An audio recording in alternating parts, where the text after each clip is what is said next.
गरिमा में गणतंत्र दिवस आयोजन के पहले आज सुबह अंतिम पूर्वाभ्यास किया गया। 26 जनवरी को जिला स्पोर्ट्स स्टेडियम बलौदा बाजार में आयोजित हो रहे मुख्य समारोह में कैबिनेट मंत्री टंकराम वर्मा जी ध्वजारोहण करेंगे। कलेक्टर चंदन कुमार के मार्गदर्शन में आज सवेरे पूर्वाभ्यास किया गया।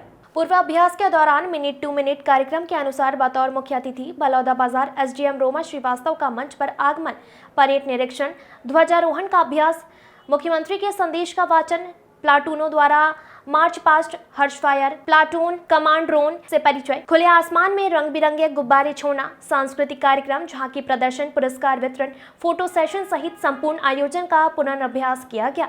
इस अवसर पर वरिष्ठ पुलिस अधीक्षक दीपक झा, अपर कलेक्टर बीसी एक्का, अनुपम तिवारी, अतिरिक्त पुलिस अधीक्षक Harish Yadav, DSP Anuj Kumar, deputy collector R Dubey, EE TC Verma सहित विभिन्न विभागों के जिलाधिकारी उपस्थित थे।